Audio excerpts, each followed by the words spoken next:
ஏன் குட்டி தங்கம் இப்படி ரசித்து ருச்சி என்ன சாப்பிட்றான்னு பார்க்குறீங்களா? கம்மஞ்சோறும் மோர் மிளகாவும் தாங்க. இந்த மாதிரி ஒரு குழந்தை உலகத்தில் இருக்கான்னு எனக்கு தெரியாது. இந்த ரெசிபி அவனோட ஃபேவரெட். வீட்டுக்கிட்ட 10 நாளைக்கு முன்னாடி கம்மங்கூழ் வண்டி போச்சு. வாங்கி கொடுக்க சொல்லி ஒரே அழுக. அந்த கம்மங்கூழ் கொடுத்தா அவனுக்கு வயிறு வலி வந்துடும். அதனால் வீட்லேயே செஞ்சாச்சு. மோர் மிளகா செய்கிறதுக்கு தான் 10 நாள் ஆச்சு. அதனால் இன்றைக்கி காலையில் பிரேக்ஃபாஸ்ட்டுக்கு கம்மங்கூழ், அதோடு தொட்டுக்கிறதுக்கு மோர் மிளகாய். நானே செஞ்ச மோர் மிளகாய். இதோட ரெசிபி நாளைக்கு அப்லோட் பண்ணுறேன்.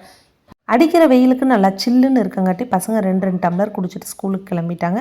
இதனோட வெறும் சின்ன வெங்காயம் மட்டும்தான் போட்டு கொடுத்தாங்க. மாங்காயில் இருந்து போட்டிருந்தா ரொம்பவே டேஸ்ட்டாக இருந்திருக்கும். அதே மாதிரி வத்தல் வேணும்னு கேட்டான். அது பொரித்து தட்டாங்காட்டி வேண்டாமா, வெறும் மோர் மிளகாவையோடு சாப்பிட்டுக்கிறேன்ட்டு போயிட்டாங்க. ஸ்நாக்ஸுக்கு இன்றைக்கி மோர் தான் கொண்டு போனாங்க. பச்சை மிளகாய், இஞ்சி, கருவேப்பிலை இதெல்லாம் போட்டு அரைச்சி வடிகட்டி கொடுத்துருக்கேன்.